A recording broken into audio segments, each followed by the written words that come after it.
Guessing a lot of you who are tuning in maybe have already installed Windows 8. I have Windows 8 on a different machine. I'm in the process of putting it all together, so I'm actually going to be running this presentation on Windows 7.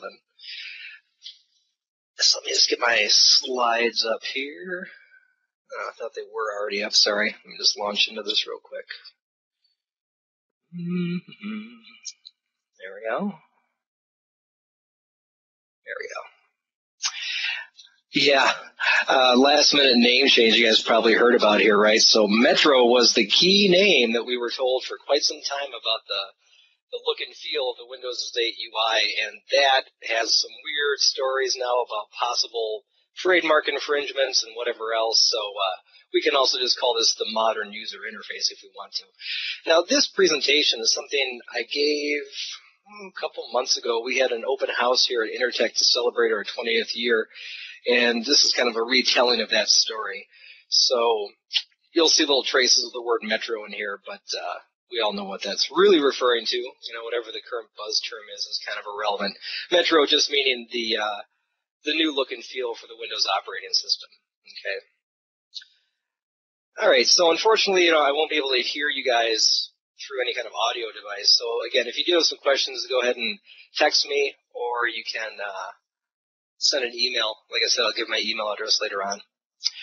All right. So what are we going to talk about here? Well, I wanted to try to kind of get us all into the mindset of Windows 8 programming from three different perspectives. And I think they're all very important to keep in mind, because if you haven't played with Windows 8, it is different. And I'll tell you right now, it's definitely quite different. So we're going to look at just a little bit, on kind of like the user's perspective, and that would include us, right? How things are going to be quite different for us. Then, of course, we'll try to hit more on things that we developers might be curious about.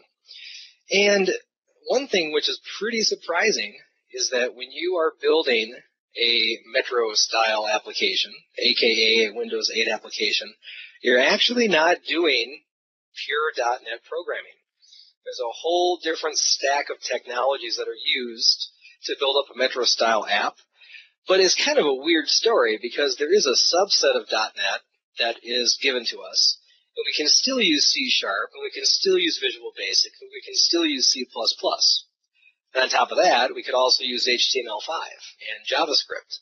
So in some ways, it's going to feel very similar to building a .NET application, but there is a whole different technology stack in the background, and also kind of a whole different way we have to go about building such a beast, right? And then we'll also talk a little bit about the business perspective, but I'm not going to be going down the road of marketing or even sales per se. More about that crazy idea of the Windows application store, right? The Windows store and how our applications can get uploaded and what kind of vetting process they have to go through. So hopefully, regardless of your background, by the time we're done here, you'll at least get a few nuggets that might be helpful to you. So let's kind of begin real briefly here on the user perspective. I'll date myself. I guess, what am I now? I'm 43 years old. So when I first started doing professional programming, like for actual money, I guess things were all back to Windows 3.11, right? And that was a whole different world. And I remember when Windows 95 came out, it was like this big, amazing new user interface, right? So up on top here, we have a little screenshot I found online for Windows 95. And that's really where we got the introduction for the good old start menu. And through various iterations of Windows, all the way up to Windows 7, things have kind of been pretty much the same, right? I mean, they have new infrastructure, new services, and maybe make it look a little more, appealing to the eye, but it's kind of been the same thing, which is not necessarily bad. But that really, really does change in Windows 8. And it's not just the way it looks upon startup, it's actually the way we interact with this whole idea of just navigating through our systems. This is sort of the new normal, right? When you first start up Windows 8, and by the way, I gotta say, kudos to Microsoft for really, really improving the boot time. It's really nice. This is the whole new, quote-unquote, start screen, okay? And so what you see here is a sequence of tiles. These are called live tiles.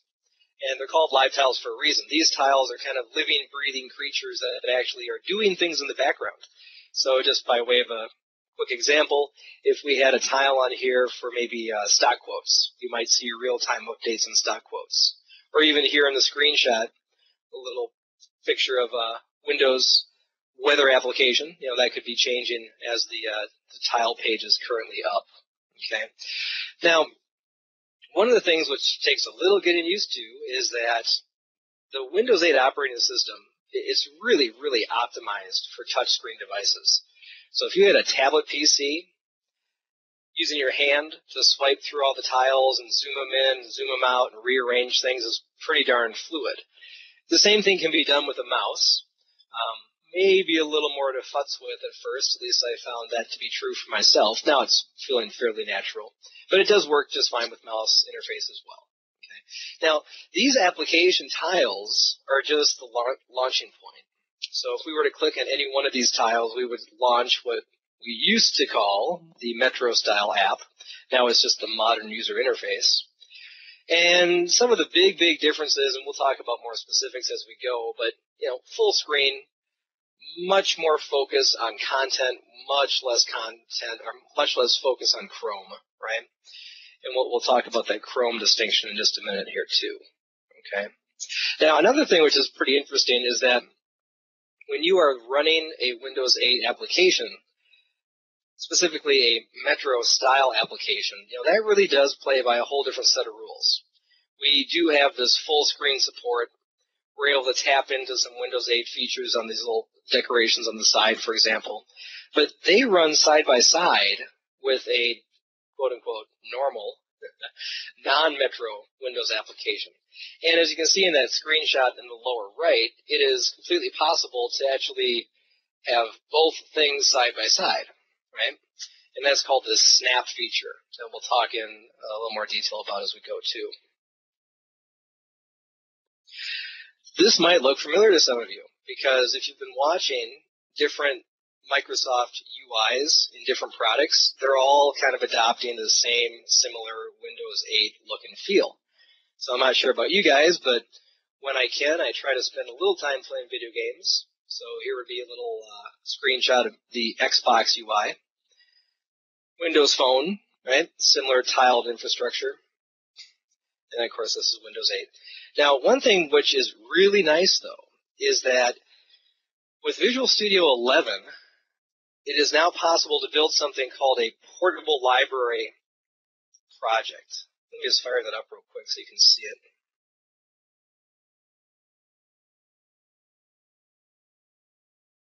Let us launch up the latest version of Visual Studio. So if we were to go under File, New Project, let's go to C# perhaps, right here, Portable Class Library. Now, as you can see from the description over here, this allows us to build a DLL that can run under a number of different Microsoft environments, which is like really awesome. So if you wanted to build up a set of domain objects or common data crunching routines or common bits that you want to share across platforms, this is your safest way to go. And let me just show you why. I'll call this maybe Port Lib. So notice what we can see right away is I can specify which frameworks I want to support. Gotta make sure we get Xbox in there too. Right? So I click OK.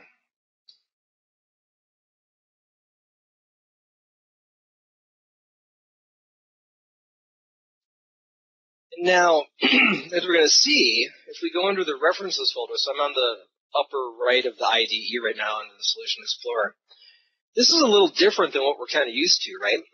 Under earlier versions of Visual Studio, the References folder would show you every single library that you're referencing. Here we have this thing called the .NET Portable Subset. If I were to just open up the object browser, excuse me, now I can start to view the different subsets. So what I'm trying to basically illustrate here is that when you make this particular library type, you're going to be restricted on what it's possible to include in the project. So if you're referencing some library that would only work under .NET proper and it wouldn't work at all under Silverlight, that's not going to be made available to you. So that's great, because just something as minor as this can be really helpful when we're trying to make sure that we're building a truly portable set of libraries. So if I were to come over here to the add reference area, you'll notice how some things are all dimmed out, right? And that's where it's just kind of saying, nope, can't get there. That's not going to work on every single version. So clearly the portable library would not be a good choice for, maybe building a whole bunch of custom controls, because that can't be guaranteed to be portable across everywhere. But this is more for like domain objects, business objects, utility classes, things like that. So that can be very helpful.